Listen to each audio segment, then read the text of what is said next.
सभी को जय यीशु की। ईशवाणी टेलीविजन के माध्यम से आज से हम आप सभी के सामने प्रस्तुत करने जा रहे हैं क्रिसमस को मनाने के लिए आगमन काल की तैयारियां। माता कलीसिया ने हम सभी को सामूहिक रूप से प्रार्थना करने का अवसर दिया है।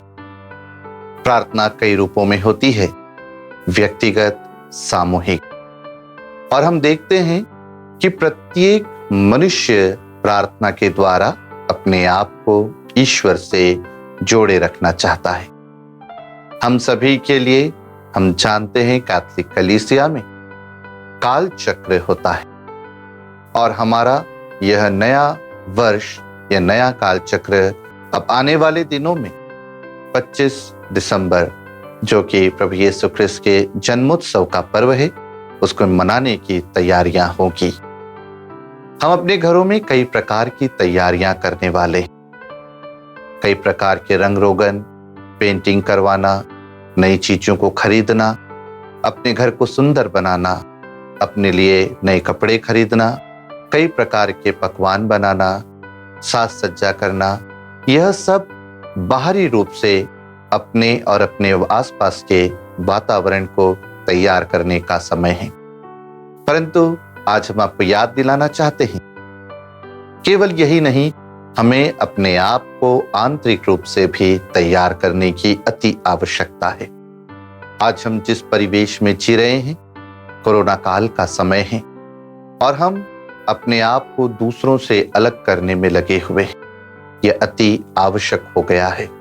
हम जितने दूर एक दूसरों से रहेंगे उतने अधिक हम सुरक्षित रहेंगे। परंतु यह दूरी ईश्वर के साथ नहीं होनी है। हम आज से आने वाले 24 दिनों तक आपसे लगातार अलग अलग बातों पर विचार विमर्श करते हुए प्रार्थनामय ढंग से आपको प्रभु की संगति में लाने का प्रयास करते रहेंगे।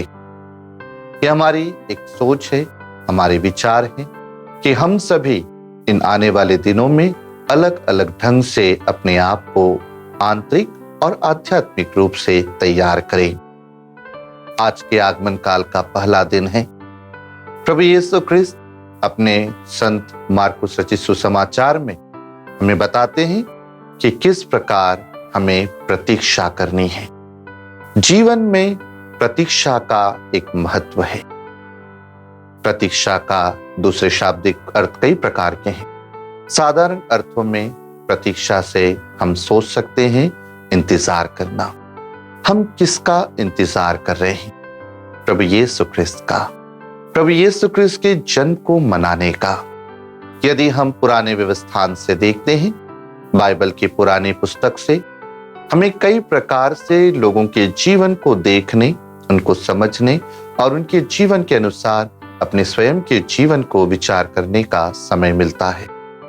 हम देखते हैं किस प्रकार मूसा से ईश्वर ने बातें की। वह वास्तविक रूप से मूसा के सामने नहीं थे, परंतु ज्योति के रूप में, आग के रूप में मूसा को दर्शन देते हैं। उन्होंने अपने आप को अग्नि के रूप में आभास कराया, उनसे बातें की। हम देखते हैं अब्राहम के जीवन में किस प्रकार ईश्वर दर्शन देते हैं। हम देखते हैं किस प्रकार आदम और हेवा के जीवन में ईश्वर ने उनसे बातें की हैं। और इस प्रकार कई नबियों के द्वारा, धार्मिक लोगों के द्वारा ईश्वर समय समय पर बोले। और आज वही ईश्वर हम सभी से आह्वान करते हैं, वही प्रभु यीशु ख्रिस्त, कि हम अपने आप को ईश्वर से किस प्रकार जोड़े रखते हैं। आज आप लोगों के लिए मनन चिंतन के लिए एक सबसे सुंदर तरीका है कि प्रभु यीशु ख्रिस्त मुझसे किस रूप में मिलेंगे। हम जानते हैं ईश्वर वास्तविक रूप से प्रस्तुत नहीं होते हैं, परंतु हमारा विश्वास हमें उनकी उपस्थिति की याद दिलाता है, उसका आभास दिलाता है। आज हम प्रभु यीशु ख्रिस्त को करीब लोगों में देखें।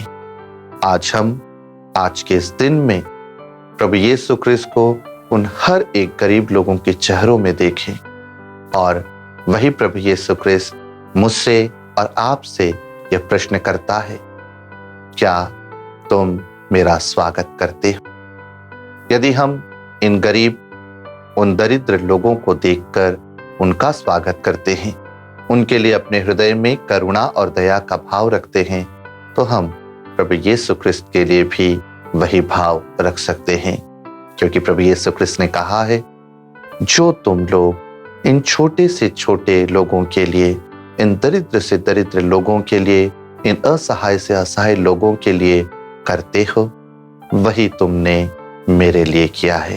तो आए, आगमन काल के आज के इस प्रथम दिन में हम प्रभु यीशु ख्रिस्त को इन सभी गरीब भाई बहनों में देखें, उनका स्वागत करें।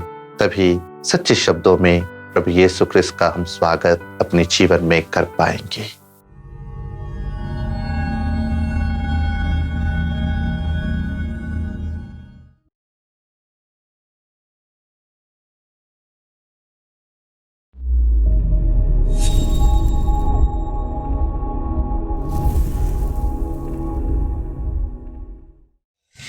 For latest videos and updates, like, share and subscribe.